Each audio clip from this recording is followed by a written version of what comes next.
workforce cultural competency. So to get us started today, I do want to share a little bit about myself. My travel course for cultural competency really started in 2010. I was the chair for a local chapter for healthcare human resources, and we were charged with addressing the new Joint Commission requirements, or the then new Joint Commission requirements for documentation of cultural competency training in healthcare organizations. And at that time, and it holds true today, cultural competency, or perhaps the lack thereof, is a contributing factor to healthcare disparities, either actually in the socioeconomic regions and how we deliver care, but also between the provider and the patient. And my team was charged with creating training content for cultural competency. And I do have a clinical background and a human resources background. And we have always been focused on training and competencies, and particularly in regards to culture. But this was a new word for us, cultural competency. So we created this content, and then over the last 5 years, I've expanded this content to address different areas, including customer service training, the patient and family experience, awareness, team communication, leadership training, and now as my own business has evolved and have become a master coach, thinking about cultural competency and applying it in the coaching industry. So it's particularly relevant as coaching is now such an integral part of the health and wellness paradigm shift in provider-patient relations and dialogue and outcomes. And so I do want to give a little bit of a nod, because I'm thrilled to be able to partner with Kathy on the next Center for Coaching Certification Venture of Health and Wellness Coaching Certification that we will be piloting on August 3rd of this year. It's exciting. We're taking a limited number of students into this program and really applying coaching, dialogue, and concepts into health and wellness. So very exciting. So I have a lot of years of healthcare experience as well as in nonprofits. So one, I'm just going to ask your forgiveness that some of the content is going to be healthcare related, but we know that cultural competency is relevant in a variety of industries and in settings. So to get us started, I want to hear from you. I want to know, what is your industry and profession? Are you an HR training and, pardon me, I think I skipped one. What is your current role? Are you a coach, a consultant trainer, a manager, director, or an independent contributor? So actually, if you're a trainer, use C. And this is a poll, so Kathy is going to be setting us up with a poll. Yeah, the poll is live, everyone. You can see it on your screen. So the request is that you're clicking one of them. To let you know, Lisa, about half of them have voted already, and okay. So we want to give them a few more seconds. Let the other group, whoever has picked one yet, get one picked. And then what we will do is share, where it'll give you the cumulative total. So we are almost there in terms of everybody voting. This is awesome. There is, and by the way, there's a lot of you out there, so it's really cool to have most of you voting as well. So looking good. I think we've slowed down on who's participating. I'm going to go ahead and close it out, and I will share the results with all of you. So Lisa, this is what they are telling you. I'm not saying it, so if you could just okay, so it's we've got 36% are coaches, we've got 8% who are consultants or trainers, 20% who are trainers, 32% manager director, and 4% independent consultants. Okay, great. Thanks so much. All right. And so to move us forward a little bit, let's hear a little bit more from you. What is your industry or profession? Is it HR, training, OD? Are you in healthcare? IT professional services would include anything from finance, an attorney, a physician, any other types of professional services, and just general other, maybe not quite fitting into the A, B, C, or D categories. And again, this is a poll question, so if you would share what is your industry and profession, it just gives me an idea of my audience for today. Awesome, Lisa. And about, let's see, it says 77% have voted, so there's a few more of you to go in and select and pick which is most appropriate for you. And then I will once again share the results. So we've got most of them have voted. I'm going to go ahead and close that out and share the numbers with everyone. So in HR, training, and OD, 36%. Healthcare is another 16%. IT, actually, we didn't have anyone select that, so that's interesting. Professional services, 28%, and then 20% selected other. So great. Thank you, everyone. Okay, thank you so much. That helps tremendously in understanding how to direct this content. So how is understanding culture important as a coach? So I want to walk through some information of how is understanding culture and being culturally competent important as a coach. So just looking at ourselves and our client group from a global perspective. These are just some demographics from the Pew Research in regards to religion. Size and projected growth of major religious groups. Certainly religion is a part of the culture of our clients and our customers or our patients in healthcare that we work with. In addition, this is the kind of demographics of our global languages 4 years ago. And again, this will continue to shift. We do have global languages that are actually disappearing. And then we're going to be seeing demographic shifts over the next 40 years. This is just a representation. I know a lot of us on the call are in the United States. And certainly we are experiencing our own migrations into the United States. But also it's good to see what's happening globally in regards to demographic shifts. And then finally, just looking at data, this is the UN report actually as of last year, and where we're looking at population shifts between 2007 and 2050 for Europe. And so looking at it just not from the global, not just from the United States, but actually as people are moving around the globe and what the expectation is. Because as we know, as a coach, our client group will certainly vary over the next 10 years and longer. In addition, we're also just human. And I say that because we do things that humans do. It's possible that we generalize. We use statements like always and most and never. Okay?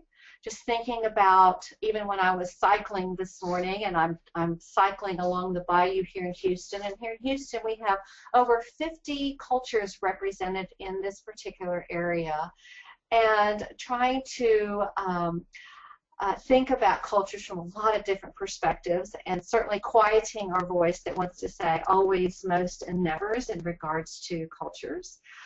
It's certainly possible that we stereotype.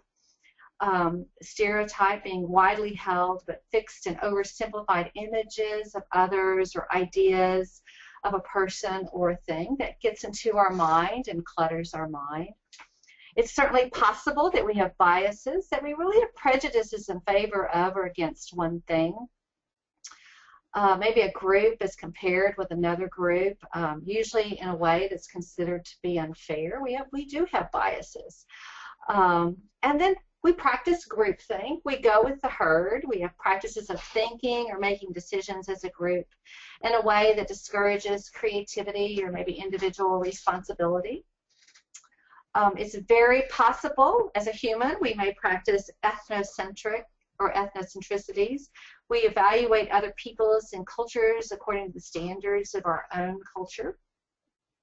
We may have practices of in-group bias. Maybe we have patterns of favoring members of one's in-group over out-group members. Okay, we're biased. We prefer our own group. There's favoritism to our own group. And then there's finally collective narcissism, where an individual has an inflated self-love of his or own group. So we're human. We have a desire and a need to function in groups and be in groups, and also to find new groups as well. I was thinking this morning, again, as I was biking, because I do a lot of my inspiration when I'm biking, and that is the different even cultures that I have created for myself above and beyond what we normally think of as culture. So for me, it's biking culture. My husband brews beer. It's the beer culture. A lot of different things of how we start creating and want to be in groups and find groups that are like ourselves. We also find that in social media. Think about how you even use social media and finding groups, say on Facebook, because we have things that we're looking for and how we associate and want to find people that are like ourselves and enjoy things like ourselves, because it is possible that we have internal biases, stereotypes, and in-group bias and favoritism and so forth. So I wanted to share some work that has been done on this, and there is a wonderful professor at Harvard, Dr. Mahjarine Banaji, and she's doing work called Project Implicit, and Project Implicit investigates thoughts and feelings that exist outside of conscious awareness or conscious control. It's really about what's happening inside of our brain that's kind of planted there, that we have inside of ourselves, inside of our heads, through whatever in processes of socialization and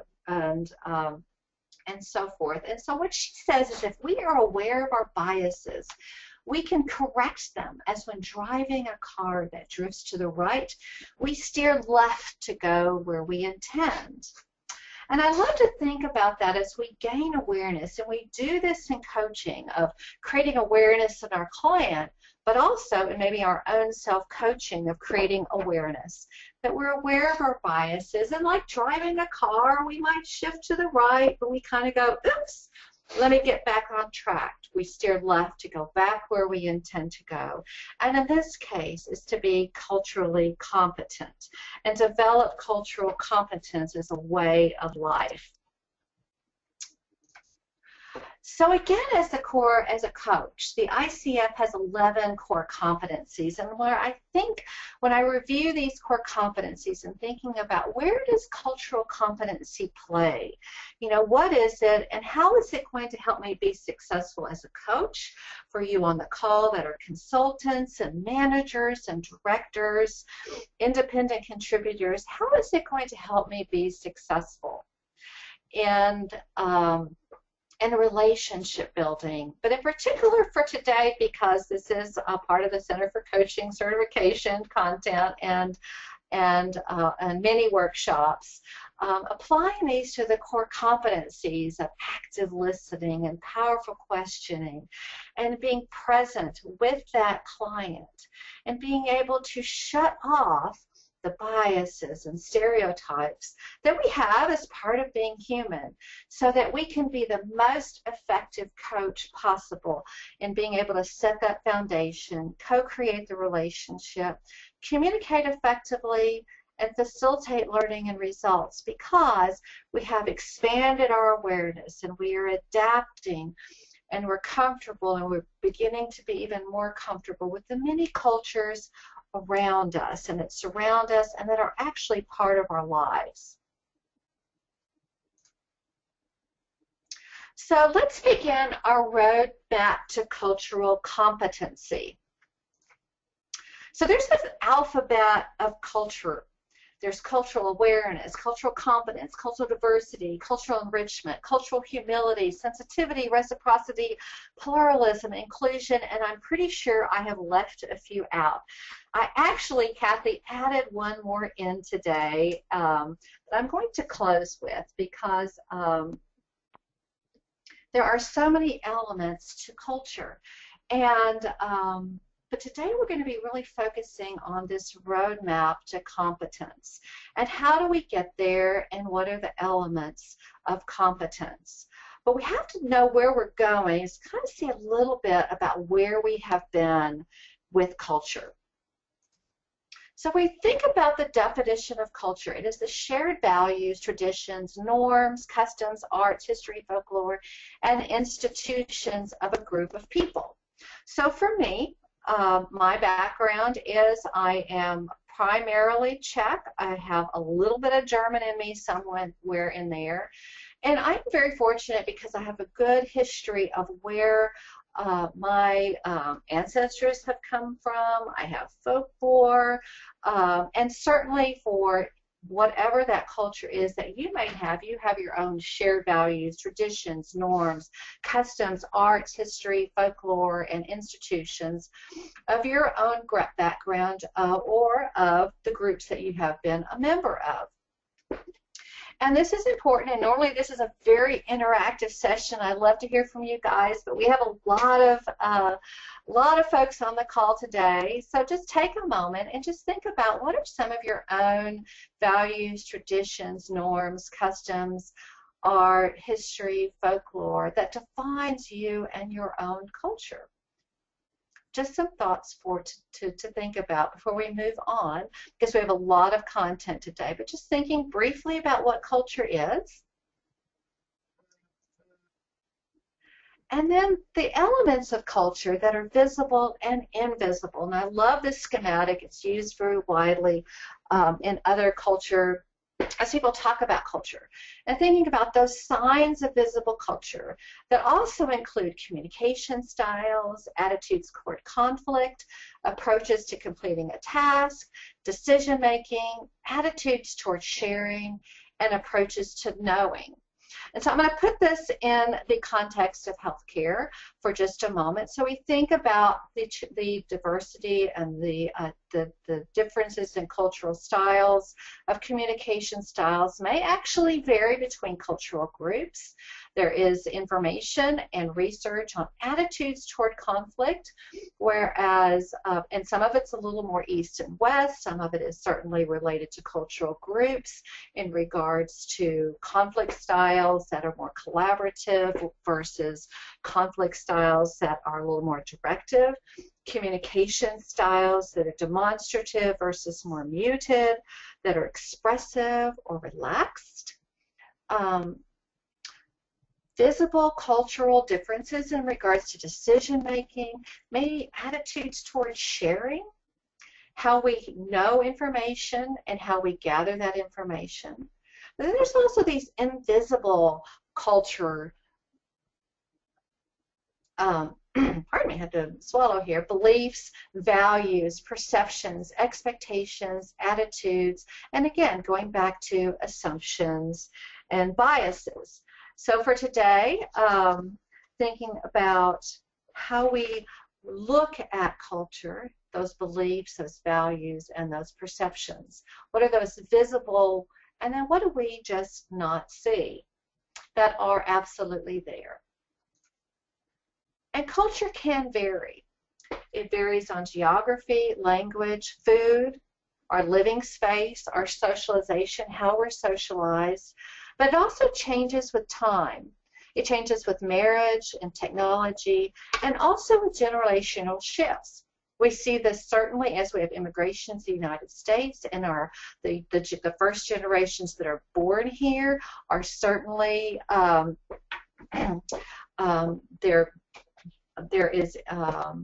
they may have, I'm not going to generalize and say all of them, but there's certainly the possibility, and certainly I know this from my own experience of my generations coming over, that there is shift. We become more Americanized, for lack of a better word. Marriage, certainly, even in the case of my parents, we no longer married Czech to Czech. We married Czech to German, or married people of totally different cultures. So it does change with time, but it also changes as we move forward. And I was also thinking about how culture varies and what's happening with it now. you know, as we've seen probably in the last millenniums, its culture's been evolving. It's been slow to change. It's been a very evolutionary process. And with the advent of technology and the advent of greater awareness and globalization of cultures, culture change is really taking on a transformational change. And we have had, as humans, okay, we're still working in our brains of what's happening with our biases and our stereotypes and learning to adapt and become aware. But the leap of where we've come in the last 15 to 20 years, because technology and being able to look at our world much more globally, we're having to look at culture and developing cultural competence, almost not as like this slow evolution, but really transformational change within ourselves to be able to adapt quickly and be successful in whatever that we are doing, whether it's in our professional lives or even in our personal lives. So thinking about initial approaches to cultural differences, let's just take a little dive into cultural sensitivity and cultural diversity, and then we're going to go into cultural competence. So thinking about a little test here for you, which of these does not belong? You may or may not participate in this before, and this is a poll question, so we have some time to do this. So looking at these 4 letters, which of these does not belong?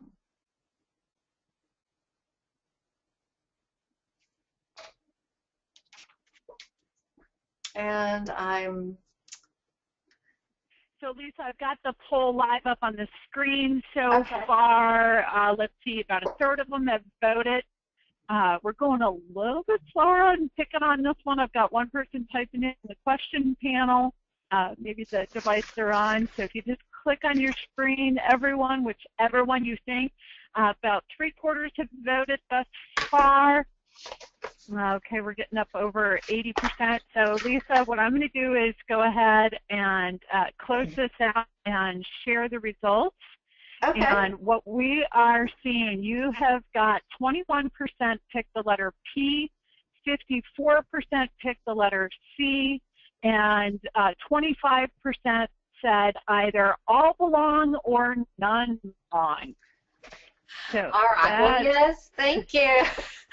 Okay, so yes, it was a little bit of a trick question, I'm going to be honest, okay, because again, there's different ways to use this tool. They all belong, C, because they're all in the alphabet. But what does our brain try to do? Our brain tries to figure out what are the differences, right? Our brain says, what is different? Okay, is it the stem? Is it the curve of the C or the B? Are they all going in different directions? You know, how are they alike? And how are they different? That is the way our brain goes, okay? And so I did kind of put in there some, the none belong. Maybe they don't belong because of context. What is the context of this? The context could be, and our brain kind of tries to create a context of the alphabet, which then takes us into, is it the front of the alphabet? Is it the end of the alphabet? Is the actual shape of the letter when you're looking at it visually? And this is important when we think about how our brain works in regards to culture. Absolutely, because we do tend to want to group things and place things into group and to categorize them. That is our natural tendency to do this, along with the fact that I just asked you the question, which of these does not belong? So, but I hope you enjoyed this activity. It helps you kind of think about how you think. And but yes, they, in the context of this particular one, they all belong in the alphabet, but if you didn't have the context of the alphabet, D is absolutely a possible one. It's really none belong. Which takes us to cultural sensitivity, and I'll show you how this works for sensitivity. Cultural sensitivity is kind of where we started, you know, a set of skills that enables you to learn about and get to know people who are different from you, thereby coming to understand how to serve them better within their own communities. It's really about the ability to be open to learning about and accepting of different cultures. So when we think about the process of cultural sensitivity, and you see this a lot in organizations where people say, oh, we need to be sensitive, which leads us to, how do we become, or how do we demonstrate cultural sensitivity? Well, sometimes the process is denial. We really don't recognize there's differences, okay, which goes back to our letter exercise of they're all the same, there's no differences, okay, there's no recognition. We could move to defense, which is stereotyping and being ethnocentric, meaning they always, or stating things like people from there do, say, or act, and generalize. But then what happens with cultural sensitivity? As we practice cultural sensitivity, there's the possibility that we tend to minimize cultural differences and just say we're all equal. Okay, it's number C. They all belong in the alphabet. We are all equal in that we are different. Okay, really, that we're not appreciating the values and gifts and distinctions of other cultures. And you might see this happening in organizations where, we're not going to have any, and I've seen this in organizations I've worked at, we're not going to have Cultural Awareness Day because we want to make sure we don't accidentally leave anyone out, okay? So we just don't have cultural events anymore, and because we're going to be sensitive to everyone. But is that really a good choice? Because then perhaps the end result is, or the impact is, you're not allowing people to help understand other cultures. So again, then what can happen is we wind up with shh. We don't say, we don't learn. And we limit ourselves in the awareness and the communication. And as a coach, being culturally sensitive is an important, good step to start with. But also understanding, sometimes as a coach, remember, we have to ask those difficult questions, and how to do that with care and love and understanding. So something to think about, of moving from cultural sensitivity and being sure that minimization is not occurring, that we are maximizing the cultural differences in our organization, or maximizing cultural differences with an individual as a coach. So diversity, that's kind of the next alphabet, is what differences in race, ethnicity, language, nationality, religion, and sexual orientation are represented within a community. A community is said to be culturally diverse if its residents include members of different groups. As I stated earlier, I'm in an incredibly diverse town. I'm in Houston. There are over 50 different cultures and represented. It's really a melting pot. It's just truly fantastic. For myself, a couple of years ago, I had put together a list of all the restaurants and the different cultures and organization in Houston, and my goal was, I'm going to take this opportunity to go learn about other cultures because it's in my backyard. It's so fascinating. And certainly we see diversity in organizations, and certainly there is a push for cultural diversity when we look at applications, say, in human resources and leadership, where, is an organization reflecting the diversity of its customer or client group? And so something to think about. And certainly I'm not, my intent in this is not to say that sensitivity or diversity are bad. They're inappropriate. They're excellent, great steps to moving towards becoming culturally competent. So, again, it's important to think about diversity. It is kind of a numbers. What is the numbers? What are the differences? Who's represented? Who and what are represented certainly takes it to a level of being able to determine what we have to offer, and is it meeting the needs of the client? But then it always begs the question, if you are mirroring your client group, does that automatically mean that, or your customer base, does that automatically mean that they have the skill base for it as well? So something to think about on diversity, and we're going to take diversity to a little bit additional level and really looking at primary dimensions of diversity and secondary dimensions of diversity. And this model has been edited to include healthcare practices and beliefs. Just as the iceberg that we have inner and outer dimensions of culture, the primary dimensions of diversity are those that we are born with, that we cannot change. And the secondary dimensions are those that we develop over time. And so thinking about yourself as being diverse and your primary dimensions of diversity and your own secondary dimensions of diversity. And then thinking about, if you're in an organization, your organization, people, the team that you work with, your subordinates if you're a manager or a supervisor, or maybe your clients and your customer groups, and thinking about them from dimensions of diversity.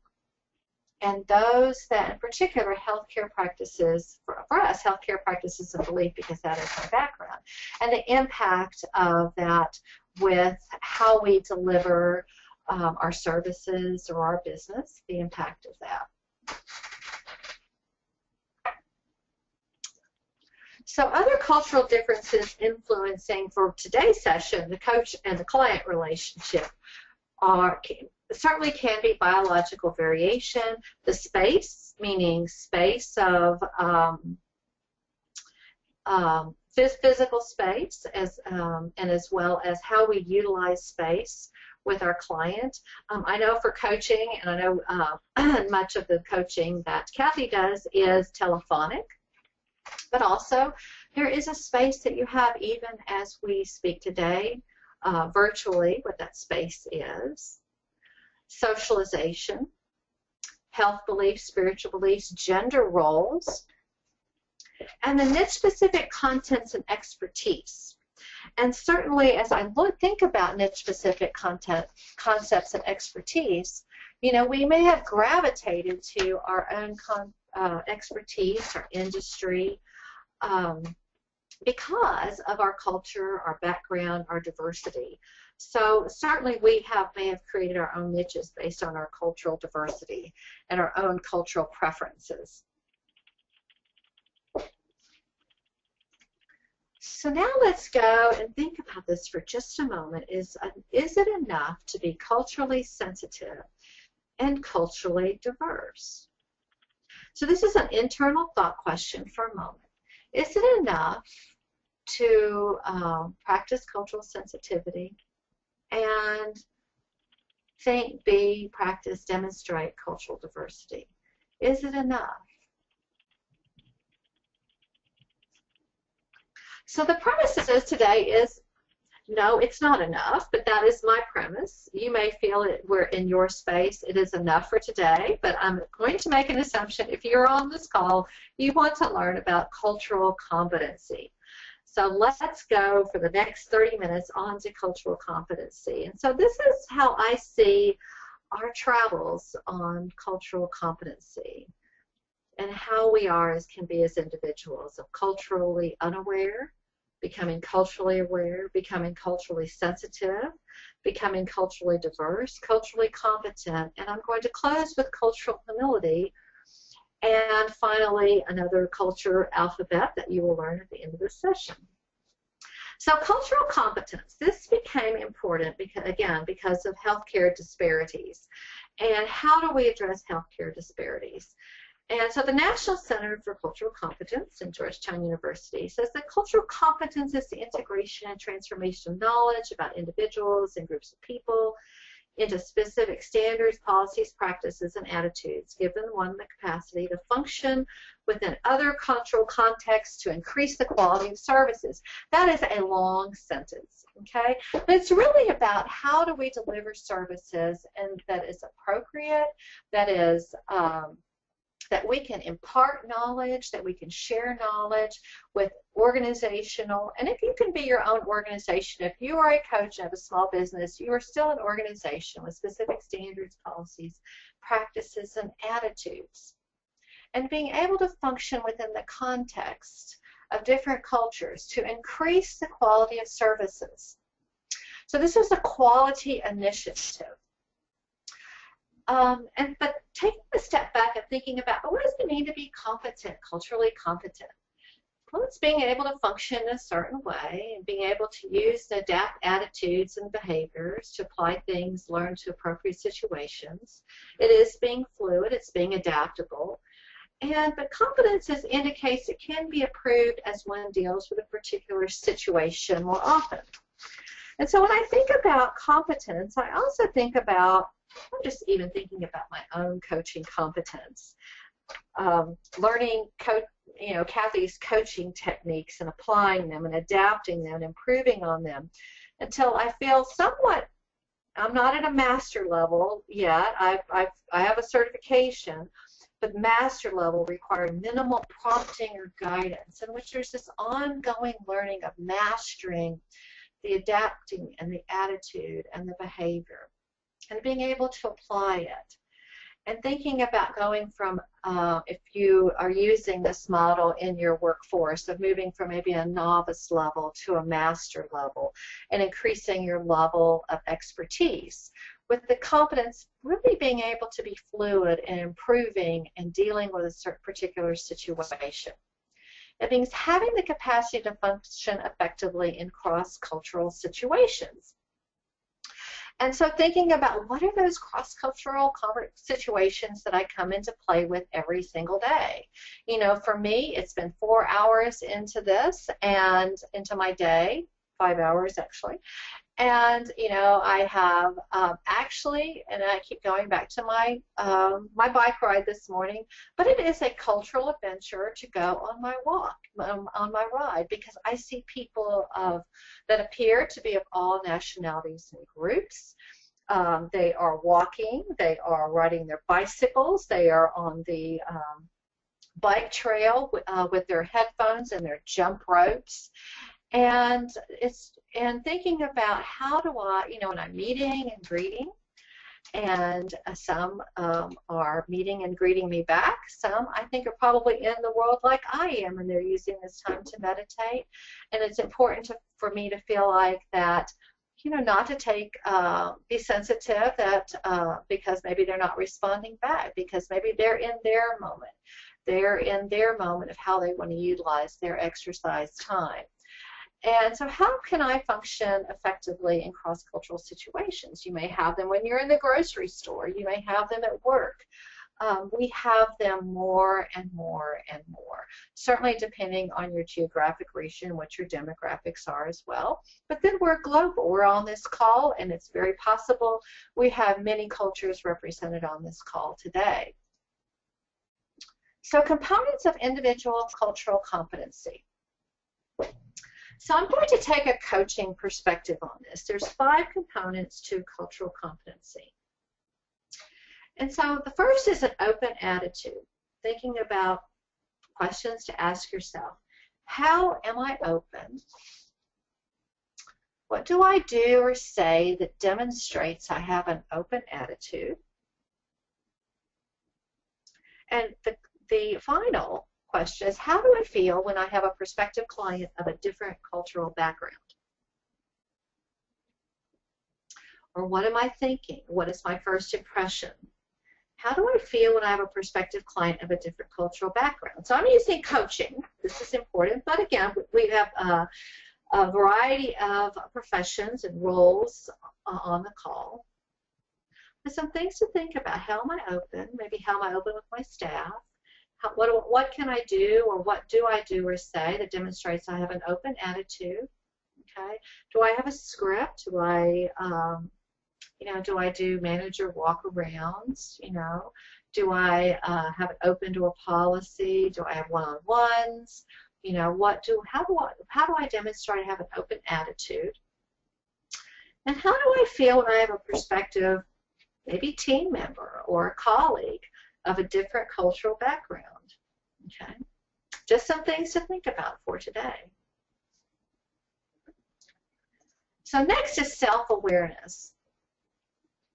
So this is, we see this a lot in emotional intelligence, and it's a key piece of developing our own social emotional intelligence. So again, some questions for yourself today. How do I prefer to see the world? What are my obvious biases? And thinking about implicit associations, what are my subconscious biases? So I had fun with this. I almost put my pictures of myself because part of my culture, we go beyond culture. It's, we tend to think of it as religion, nationalities, and so forth. But also, culture is in our diversity. It's also to do what our interests are, what our professions are, and so thinking about, how I have developed or continue to develop myself as well. I'm so fortunate that my husband helps me with this. My husband is an actuary, and I always have fun with this because my husband, I have these glasses and they have dollar signs on them. My husband sees the world through analysis and finance, and I see the world through rose-colored glasses and emotions. And so for me, I prefer to see the world through emotions, through how I can connect with people. And so my obvious biases, I'll be honest, I think this is part of being open and honest. My obvious biases are, or where I have trouble is when people don't see the world the same way I do. And, but as I have grown to appreciate my husband's actuarial finesse, I've really become biased, I will be honest, to actuaries. I've become very biased toward that profession. It's a positive bias. And so thinking about how you can change, what your self-awareness is, what you had as far as your awareness, and what you have improved upon. So another component of cultural competency in developing this is really other awareness. How often do I make assumptions about my clients? These are kind of thought questions. What do I really know as true about the person of a different culture who I am coaching? What do I really know is true? Or am I really kind of making this up? Or I'm going with beliefs or assumptions or stereotypes? And then what techniques do I use to quiet the internal chatter? And internal chatter is important because our internal chatter can get us going. I don't know about you, but I have internal chatter that I work with, and I have my own tools and techniques to really quiet the internal chatter. And one of my ways to quiet my internal chatter when my little stereotypes and biases creep in is, for me, I will tell myself people are interesting. And it's just a fact. It is my factoid that I keep in my head that people are interesting. And for me, that is my Lisa truism. They are. And it's a way that I use. It's just a quick script just to quiet the internal chatter of when criticism comes into play or I start wanting to use my generalizations. Just quickly quiet my internal chatter of people are interesting. And they are. I find people quite fascinating. So your thought questions for other awareness is, how often do I make assumptions about my clients? What do I really know is true about the person of a different culture who I'm coaching? Or for you, it could be who I'm leading or who I'm partnering with. Okay, and allowing for healthy skepticism and doubt. And that is what I have to say I love about my husband. He has taught me on analytical skills of thinking, healthy skepticism, and benefit of the doubt. Mathematicians, things are 100%. Things are numerical. They have value. They are measurable. And so what do you really know is true? And having a healthy skepticism of a little bit of doubt, maybe things are not as they seem. other awareness. And so, and the fourth component of cultural competency is recognition of impact. So thinking about what are my cultural lenses, going back to how I see the world, what do I bring into my lens from maybe my upbringing. Maybe it is how I work, my work ethic, my industriousness, what are my cultural lenses that I bring into this?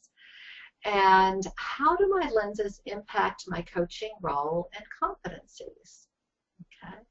How do my lenses think about, are they allowing me to ask those tough questions that I need to ask to move my client forward? Are they allowing me to be present with my client? And then how do my lenses impact my client? And I think the important question is, how is my client, or is my client able to see my lenses?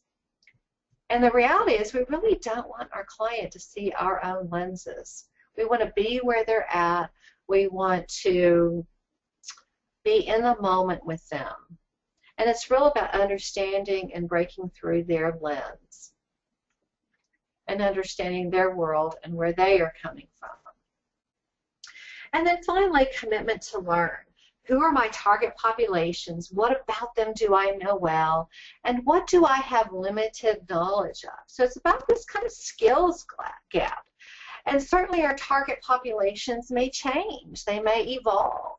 My target population is healthcare and nonprofits, and I have to understand that my target population client groups may definitely shift, and keep abreast of those changes and what's happening and how they're being addressed. What do I know well, and what do I have limited knowledge of and need to improve? And elements that we have to learn with this, I'm going to move forward just a little bit because I want to get through the continuum, is it might be language, it might be styles, how people communicate, use influence. What is their social order? How do they manage conflict, and how do they manage decision making? What are their ethics and values? And again, going back to my niche specific, and what have I chosen as my niche, and how does that impact my clients? So I'm going to walk through the cultural competence continuum. And again, this is offered from the National Center for Cultural Competence. This is actually looking at culture from an organizational perspective. But I think it's also important to look at it, especially if you're a coach and you have your own business and you're thinking about, what is my cultural competence? Where am I at? Okay, because cultural competence is not just a checklist. It's not, in the discovery of this, being culturally competent is not a training session that you go to and check, I'm culturally competent. Again, it's evolving quickly and transforming quickly, and it's adapting. But these are the phases of cultural competence, and I just want you to think about these from the first phase of cultural destructiveness, and it's characterized by attitudes, policies, structures, and practices within a system, organization that are destructive to a particular cultural group. Okay. Just thinking about if you are within an organization, you're practicing with an organization. And this is particularly true also if you are coaching and you're executive coaching or leadership coaching and you're coaching someone in a leadership capacity, especially in cultural competence, of how this cultural competence is demonstrating and manifesting itself in an organization. So it's really about destruction to a cultural group. And sometimes this can happen when we're overly cultural sensitive and we're minimizing, we're actually destructive to a cultural group. Cultural incapacity, which is really lack of capacity of systems and organizations to respond effectively to the needs, interests, and preferences of culturally and linguistically diverse groups. It is possible that when we think as a coach and we're in a solo practice, do I have cultural incapacity with some groups? Is it possible that there's a mismatch there, and this might be one of the decision tree tools when you're looking at engaging and assessing and determining if it's a good fit. you know, I think certainly cultural incapacity can be part of that decision tree of whether to engage with a client or not. Cultural blindness, an expressed philosophy of viewing and treating all people as the same regardless of cultural background. Kind of goes back to that whole idea of minimalization under cultural sensitivity. Okay, it's minimizing. It's really, you know, we're all equal. And I know we use that. We say, you know, that in the context of cultural competency is treating everyone equal. It's very similar to cultural blindness. It's really, as little value is placed on training and resource development because we're just going to be blind. We're just going to say we're all the same or we're all different, but it's really putting a flat approach to developing cultural awareness and competency. The next stage is cultural pre-competence. It's kind of like being consciously aware. It's a level of awareness within systems and organizations of their strengths and areas for growth to respond effectively to culturally and linguistically diverse populations. So we have awareness. It's kind of like now that you know what you do with that information. You're aware, personally aware, maybe there's areas that you need improvement upon. So what do? It's pre-competence level.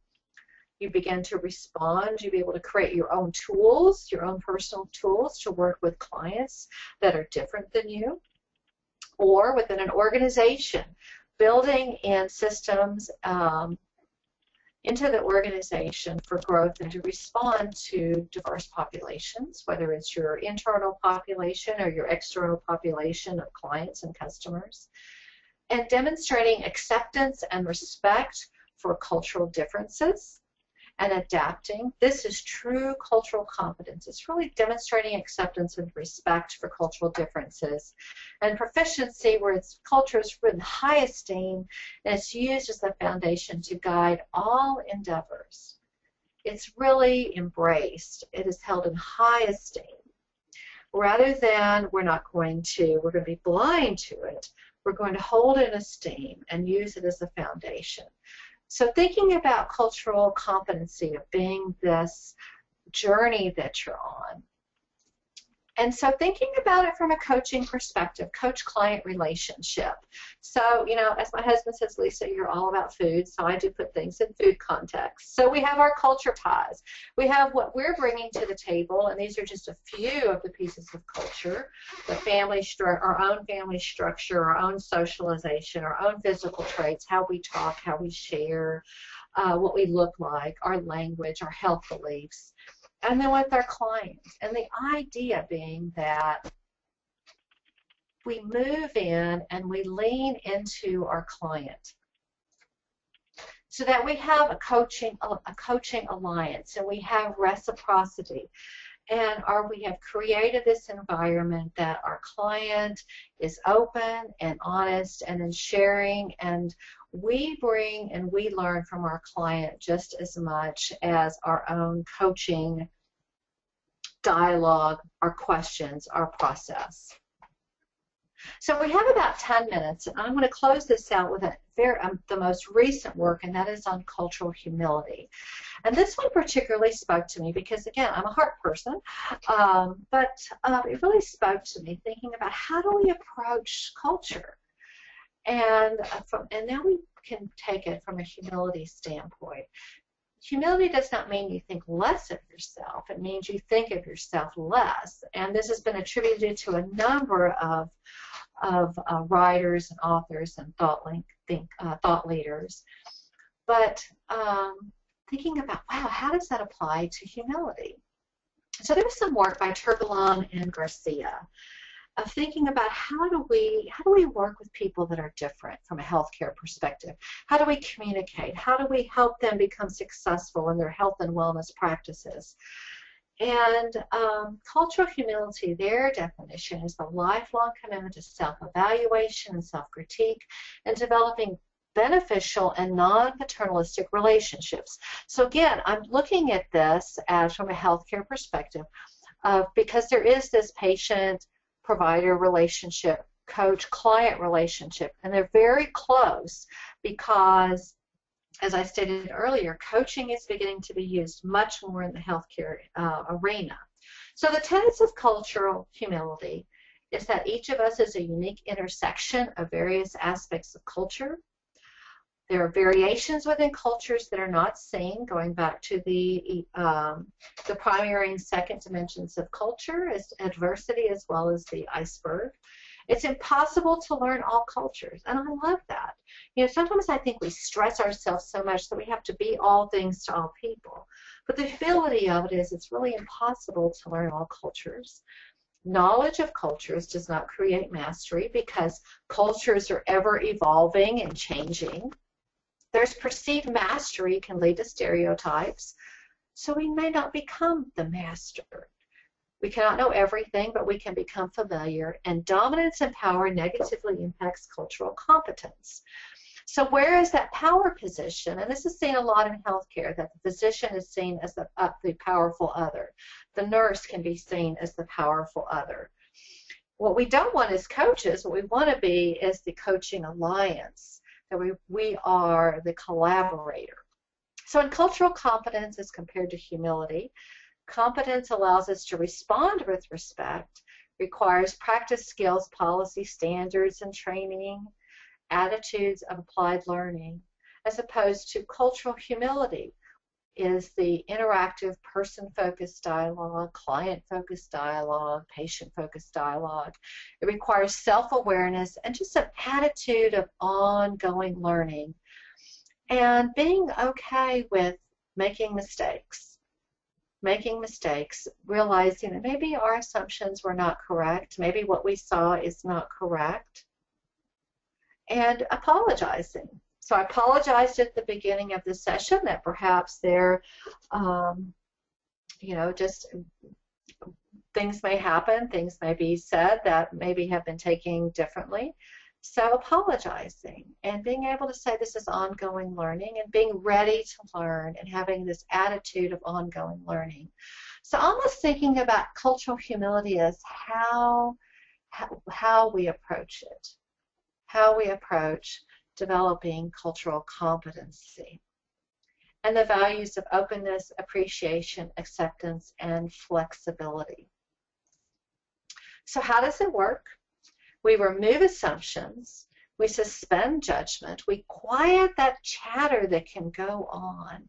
And I challenge everyone today to take one day and really think about suspending judgment and quieting the critical voice for just one day. It's hard. It's one of the hardest things to do, but really suspend judgment and the critical voice for one day. Relinquish power, promote self-reflection, remove or adjust the traditional role. Remove self as the expert. And this particularly can be challenging if, and we have colleagues that are coaches. Myself, I'm a trainer and a consultant and an HR professional and a prior allied health. And I feel like there's areas that I'm an expert in. But removing myself as the expert and being all present and starting where the person is at. So 6 things to do today. This is your acronym. Ask questions in a humble, safe manner. Continue to develop self-awareness. Suspend judgment, quiet the critical voice. Express kindness and compassion. Support a safe and welcoming environment. And start where the person is at. So we have about 5 minutes for questions. So I'm going to pass the screen to Kathy today and see if what questions you might have, if there will be any questions coming through the chat box. And we have a little bit of time for questions or what other comments you might have in regards to today's session.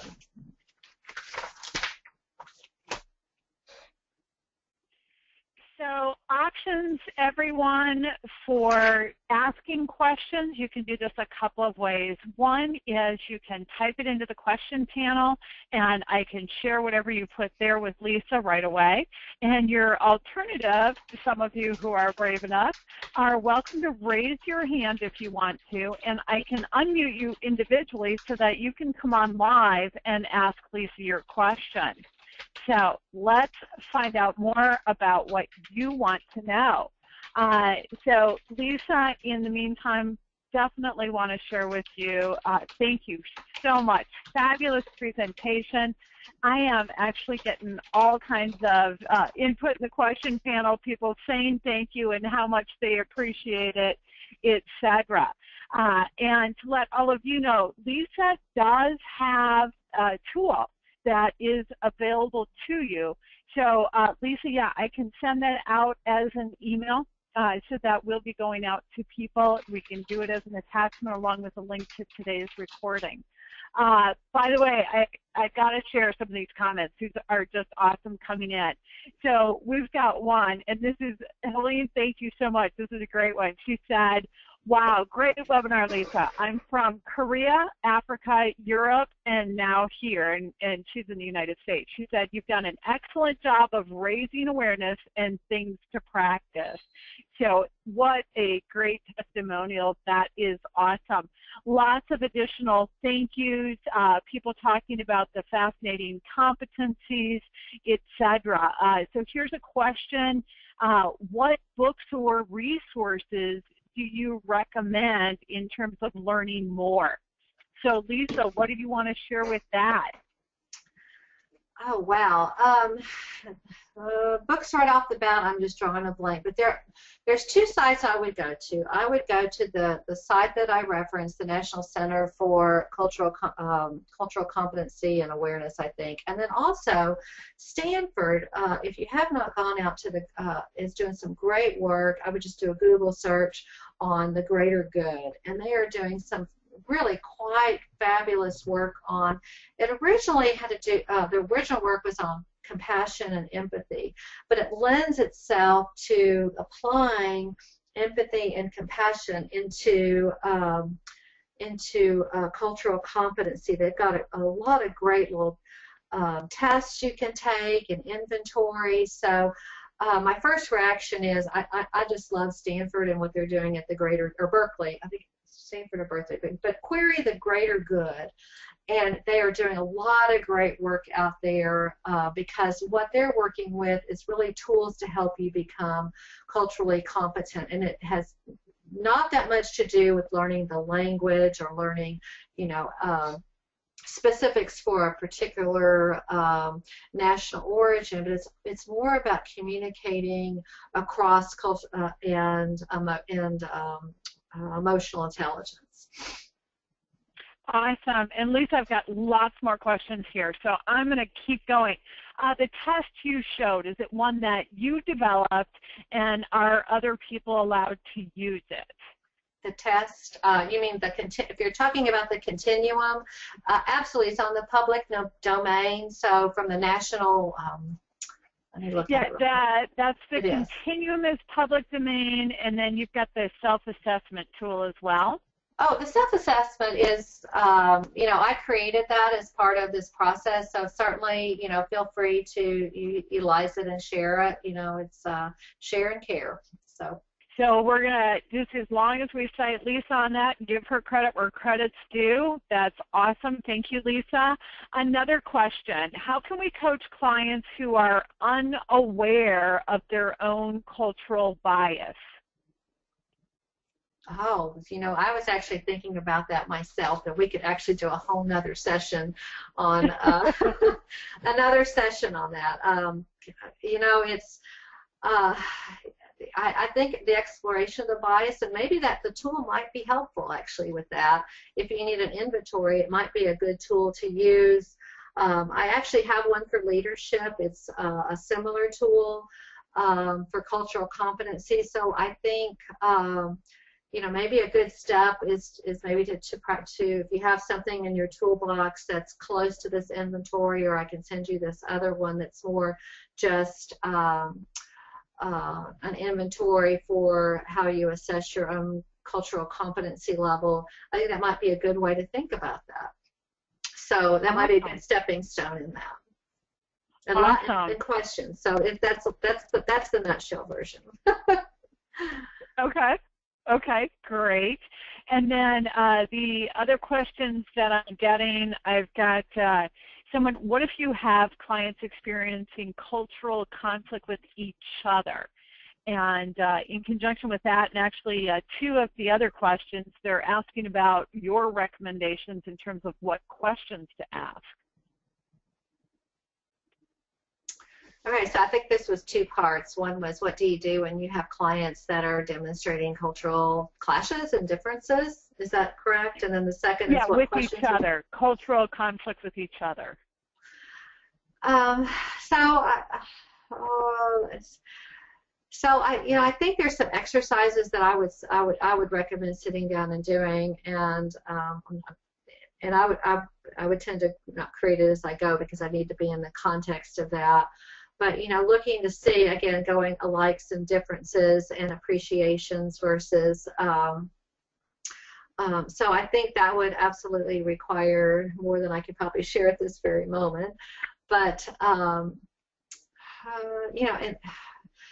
So thinking about and kind of, I'm brainstorming just a little bit, so I'm just going to apologize. But thinking, what is it exactly? If you could break it down to more context of maybe how they manage conflict, is it decision making, or is it truly that there's conflict just because they're of a different nationality, or is it a little bit more like differences, more in personality preferences and so forth? So. I think that's there's a lot there, and more than I can do in 5 minutes. Yeah, no, jumping in with you there, of course, we teach a model for conflict management in the coaching program that's extremely effective in terms of this, and actually works cross-culturally. So it's right in keeping with what you're saying, too. A lot of it is that understanding, et cetera. So really good there, really good there. And also questions on building awareness of the importance of behaving in a culturally competent way. Mm-hmm. Is that a question? Recommendations. Okay. Yeah, looking for thoughts and recommendations there. That's, I think, why I like the cultural humility the most. And I was actually watching some videos before I came in to do this, because there's a ton of videos out there now where they're doing tongue-in-cheek on, and I'm just going to ask your forgiveness, on, what would, on a, it's Asian and Caucasians, and what would it look like if Asians were saying things that sometimes white people say, people of differing cultures. And they've done the same ones on gender. Yeah. Yes, yeah. So I think, first of all, I think there's just, I ask forgiveness, and I think that's the first thing to say. I think we get so caught up in, I shouldn't say, or being politically correct, that we wind up not having a relationship.